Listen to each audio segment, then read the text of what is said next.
The U.S. men's national team continues to make everyone nervous. Chuck Blazer passes away. Tiemoue Bakayoko is joining Chelsea for the 13th time this transfer window. Riyad Mahrez might finally be on the move. And David Villa is the best player in Major League Soccer.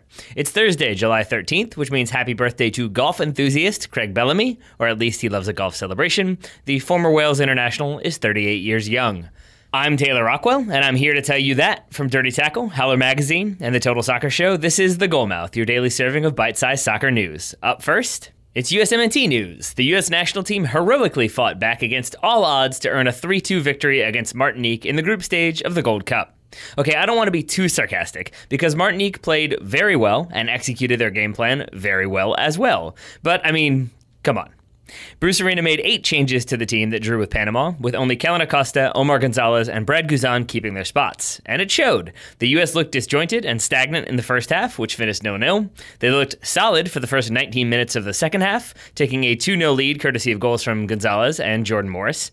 Martinique then shocked the crowd in Tampa, scoring 2 in 10 minutes to bring the score level. A second from Jordan Morris saved the U.S. considerable blushes, but it was still a pretty underwhelming game. The U.S. now sit on top of the group. They are level on points with second-place Panama, but currently hold the tiebreaker, which is total goals scored.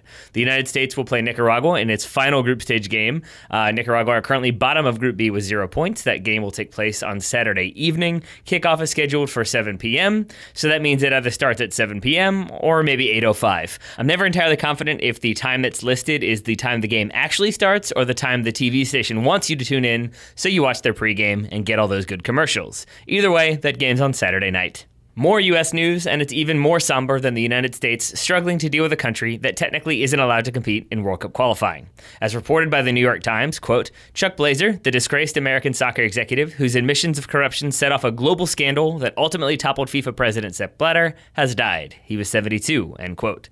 The article continues, quote, Blazer pleaded guilty in November 2013 to 1 count each of racketeering conspiracy, wire fraud conspiracy, money laundering conspiracy, and willful failure to file a report of foreign bank and financial accounts, and to 6 counts of tax evasion. He was banned from soccer for life by FIFA on July 9th, 2015, end quote.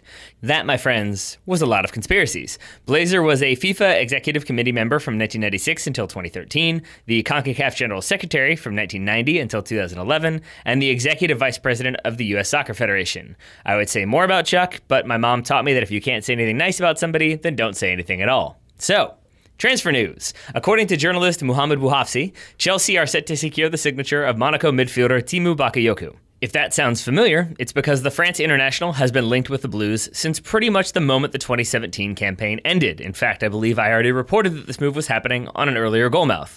Reports indicate that the transfer fee is believed to be in the neighborhood of £40 million, so that's done and dusted. Because, as this transfer window has already demonstrated on multiple occasions, if a team has a theoretical agreement in place with a player, he'll definitely end up playing for them. Just ask Dani Alves and Romelu Lukaku. One man who somehow still hasn't moved is Riyad Mahrez. The Leicester City midfielder publicly declared his intention to leave the club way back at the end of May. But here we are in mid-July, and he's still very much a Leicester City player. However, that all might be about to change. Rumors in Italy speculate that AS Roma might be hoping to replace the departed Mohamed Salah with Riyad Mahrez. Those same reports speculate that Leicester might hold out for a fee of around €30 million, but also notes that Roma are confident that they can talk that price tag down. Maybe Roma haven't exactly looked at the state of the global transfer market, but I'm pretty sure you can't buy a ball that was kicked in the Premier League last season for less than £20 million. Then again, I'm not Monchi, who is Roma's new director. If there's one man who can pull off the signing of an improbable talent on the cheap, it's Monchi. So, we shall see. And finally, David Villa has won the 2017 ESPY for Best MLS Player. He beat out fellow nominees Andre Blake of the Philadelphia Union, Stephen Fry of the Seattle Sounders, Matt Hedges of FC Dallas, and Bradley Wright Phillips of the New York Red Bulls. For those who are absolutely flummoxed by this news, yes, the ESPYs are still a thing. Shocking, right?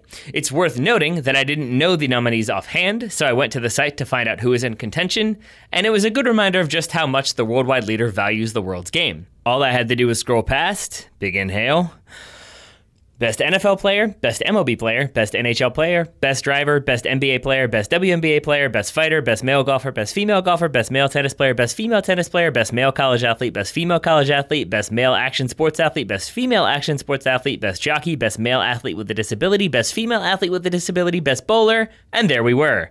Whew.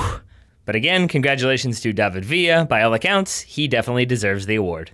And with that, we've come to the end of yet another Goalmouth episode. You can explore all these stories in more depth by subscribing to our newsletter. The link is in the show notes. I've been Taylor Rockwell. Ryan Bailey will be with you tomorrow. But until then, here's your Goalmouth top tip.